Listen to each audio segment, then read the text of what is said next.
Bilang isang mag-aaral o estudyante, ito ang mga ginagawa ko araw-araw.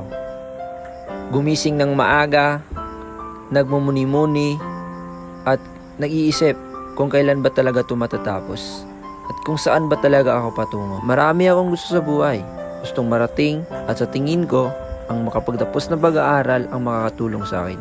Tara, samahan niyo ako, tuparin ang aking mga pangarap. Nagluluto nga pala ako para makakain. Kanton nga lang niluluto ko. At ito yung isa sa pagkain na nakakatulong sa akin upang makapag-survive sa araw-araw. Sobrang hirap ng sitwasyon, pero kinakaya ko. Kasi alam ko, malalampasan ko rin to. Kaya ikaw, kung nahihirapan ka man, laban lang. Hindi naman habang buhay ganyan, darating din ang kasaganaan. Maraming pagsubok ang buhay, kaya dapat palagi kang malakas at matatag. Para kung ano man yung pagsubok na harapin natin sa ating buhay, alam ko na kayang-kaya mo yung malalampasan. Naging irregular student nga pala ako kasi umunta ako ng 1 taon ang dahil sa pandemya. Natakot ako makipagsabayan sa online class kasi akala ko dati mahirap at saka wala kaming internet.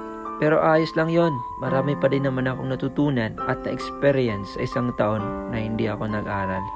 Sa pag-aaral, hindi naman importante kung sino yung nauna at sino yung nasa huli. Ang importante, ang makapagtapos ka o makapag-graduate ka. Sobrang hirap ng sitwasyon natin dito sa Pinas. Dami akong kilala, nakapag-graduate at nakapagtapos na. But still, nahihirapan pa rin makahanap ng trabaho. Dahil sa sobrang taas ng standard at qualification dito sa Pinas. Kung fresh graduate ka, hahanapan ka ng experience. Paano makaka-experience sa trabaho if fresh graduate nga? At kung hindi ka naman nakapagtapos, hahanapan ka ng diploma. Wala talagang lusot, kaya sobrang hirap dito sa Pinas. Kaya kung minsan, napaisip ako na mga ibang bansa na lang. Kasi sa sobrang hirap ng sistema dito sa Pinas. Palagi nga nilang sinasabi kung ano nga ba daw ang mas importante ngayon. Diploma ba or diskarte? May mga kanya-kanya silang sagot at mga opinyon.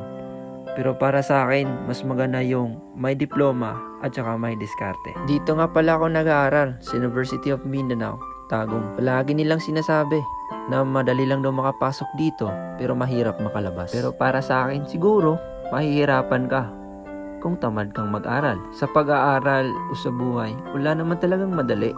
Kailangan talaga nating galingan, magsipag, araw-araw. May nagtanong sa akin, mahirap pa daw maging isang irregular student. Ang sagot ko dyan, oo at hindi. Oo, siguro mahirap kung nasanay ka na mayroong maraming kaibigan na kasama sa lahat ng subjects mo. Oo, nung dati nahihirapan talaga ako, especially sa tuwing makipag-communicate. Lalo na kapag hindi mo kilala yung mga classmate mo. Sobrang hirap talaga. Pero sa akin ngayon, hindi na ako nahihirapan. Siguro, mga nasanay na rin ako. Nasanay na akong makipaghalubilo sa mga taong hindi ko kilala. Marami akong nahahalubilo at nakikilala, lalo na't irregular student ako. May mababait, may pakitang tao lang, at may plastic. Kaya sobrang ingat ko sa mga taong sinasamahan ko. At dito pala hinihintay namin yung guro namin na dumating upang magsimula na sa klase namin. At dito, nagsimula na ngayong klase namin at diniscuss nila kung ano yung financial literacy at gaano ba ito ka-importante sa isang tao. Marami din talaga tayong mga bagay na matutunan. Nasa paaralan lang natin ako. Kaya kung ikaw, kung pinagpaaral ka ng mga magulang mo, huwag mong sayangin hanggat kaya kayong paaralin. Sobrang daming taong gusto mag-aral at makapagtapos pero hindi nakapag-aral dahil sa mga iba't ibang mga rason. Kaya kung ikaw, kung nakapag-aral ka man ngayon, sobrang swerte mo, kaya lagi mong galingan. Pagkatapos ng klase, rekta ako agad sa kainan. Sobrang dami ng pagkain dito. Pili ka lang kung anong gusto mo. Pero ako, isa lang gusto ko. Siya lang. Charot, siyempre yung gusto ko, ako lang yung nakakaalam. At dito natatapos ang video na to. Pa-like, follow, and share naman para maganahan tayong gumawa ng more videos na kagaya nito. Sobrang salamat sa mga nanonood. And this is Loypax TV. Thank you.